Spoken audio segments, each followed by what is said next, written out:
Saudações a todas e todos. Eu sou a professora doutora Jenny Gonzalez e hoje quero compartilhar com vocês uma experiência pedagógica produzida na disciplina Memória Social e Construção de Identidades Culturais que eu ministrei na Escola de Belas Artes da Universidade Federal de Minas Gerais como professora visitante estrangeira. Hoje temos conosco a Carlos Alexandre Madalena, de nossos excelentes alunos, quem vai compartilhar sua maravilhosa temática, uma palestra intitulada Memória e História na Escola do Patrimônio Cultural.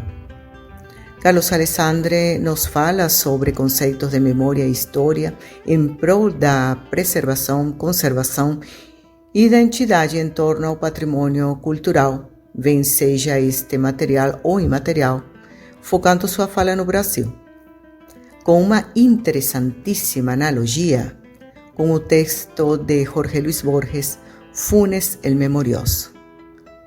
Carlos Alexandre, bem-vindo, a gente vai te escutar. Universidade Federal de Minas Gerais, UFMG. Programa de Pós-Graduação em Artes da Escola de Belas Artes, PPG Artes, EBA. Meu nome é Carlos Alexandre Madalena e eu vou falar para vocês hoje sobre memória e história na escolha do patrimônio cultural. Uma pergunta para além da retórica: por que preservar? Tal é a pergunta que todos e todas deveríamos fazer quando pensamos no conceito de preservação do patrimônio cultural. E a razão é mais do que simples. A ideia de patrimônio é inseparável dos conceitos de memória e história que permeiam a sociedade contemporânea. Sua compreensão passa, inevitavelmente, pelas relações sociais e respectivos conflitos que marcaram os estados nacionais do chamado mundo ocidental desde o século XIX. Nossa ideia de patrimônio, termo que designava na antiguidade os bens de heranças que se passavam de pais para filhos, passa pela concepção que se difundiu no século XIX, sobretudo na Europa e América, e que consagrou o termo patrimônio histórico como aquele que identifica os monumentos históricos que compõem e legitimam o passado de uma nação. Ora, os monumentos do latim momere, advertir, lembrar, não são mais a memória viva do que se pode tocar, mas o lugar da tradição intacta, imutável, que vem pronta do passado e que exige uma preservação incondicional. No Brasil, a preservação do patrimônio cultural seguia uma lógica de invenção de tradições, ou seja, buscava definir e legitimar a identidade nacional brasileira.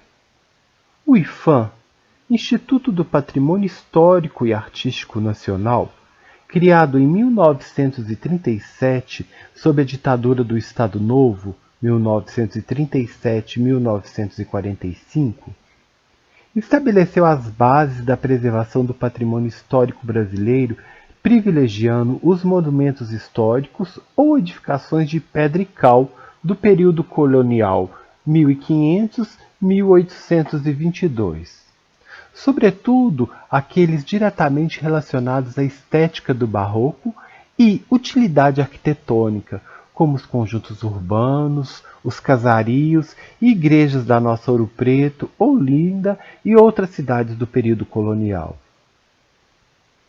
De fato, a partir de critérios artísticos e históricos excludentes de preservação, não somente por conservar edificações, mas principalmente por eleger e julgar como importante apenas uma estética, o IPHAN consagrou a preservação por meio do tombamento como o recurso mais difundido, deixando de lado manifestações de outra estética arquitetônica e expressões culturais, hoje chamadas de imateriais. Vale dizer que naquele momento não passava pela materialidade a arquitetura tradicional com os saberes e fazeres da cultura popular. Somente a partir da década de 1980, os órgãos de preservação locais, municipais e estaduais, e o próprio IPHAN sentiram as demandas populares pela preservação de outras estéticas, culturas e identidades. Desde então, muito se tem feito no intuito de registrar e reconhecer como patrimônio histórico e cultural as múltiplas manifestações da sociedade brasileira. Visto isso, percebemos que a preservação do patrimônio está diretamente relacionada com as escolhas e, como evidenciado, a ideia de patrimônio, seja ele material ou imaterial, depende sempre da lógica das disputas e dos conflitos que envolvem a eleição de uma memória específica, de uma lembrança que faça sentido para um grupo disputando poderes numa instituição ou por uma comunidade que queira eleger seus modos de representar e viver a vida cotidiana. Com isso, não se quer dizer que devemos ignorar as instituições de preservação.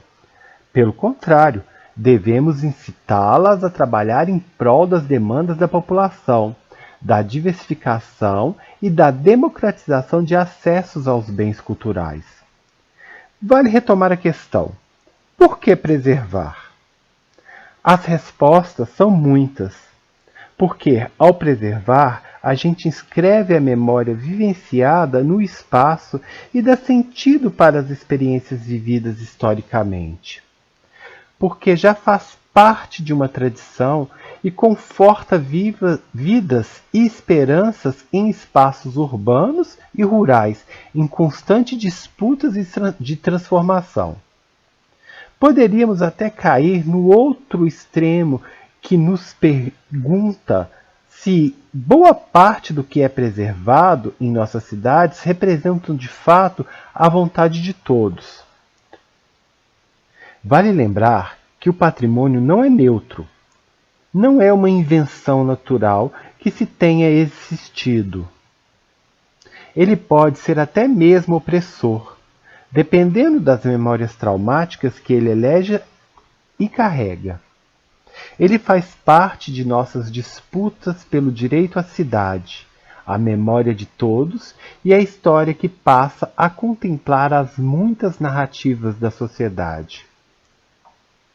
Ao mesmo tempo, diante de tantas demandas, é impossível e temerário pensar na patrimonialização ou preservação de tudo. O que nos faz refletir sobre o clássico conto de Jorge Luís Borges, Funes, o Memorioso, que de maneira envolvente narra a vida de um rapaz que tinha uma memória prodigiosa, um sujeito que não esquecia de nada, lembrava absolutamente de tudo, mas incapaz de discernir, incapaz de pensar. Sua pouca inteligência não o permitia saber elaborar estes conhecimentos, nos remetendo a esse trecho. Eu, sozinho, tenho mais lembranças que terão tido todos os homens desde que o mundo é mundo. E também, meu sonho é como a vigília de vocês. Minha memória, Senhor, é como um monte de lixo. Por fim, diz o narrador, tinha aprendido sem esforço o inglês, o francês, o português, o latim. Suspeito, contudo, que não fosse muito capaz de pensar. Pensar é esquecer as diferenças, é generalizar, abstrair. No mundo entulhado de Funes, não havia senão detalhes quase imediatos. Em suma, temos sido capazes de lembrar o oposto, esquecer em demasia, mas estamos de fato refletindo sobre tal processo? Analisar as representações da memória que envolve a ideia de patrimônio cultural é apenas o começo de uma nova conversa. Um abraço a todos. Ficamos muito gratas e gratos com Carlos Alexandre Madalena por ter compartilhado conosco sua interessantíssima palestra Memória e História na Escola do Patrimônio Cultural. E a vocês, muito obrigada por ter estado conosco. Como sempre, lembramos que estamos no Instagram, Conversarte Podcast. Muito obrigada e um grande abraço.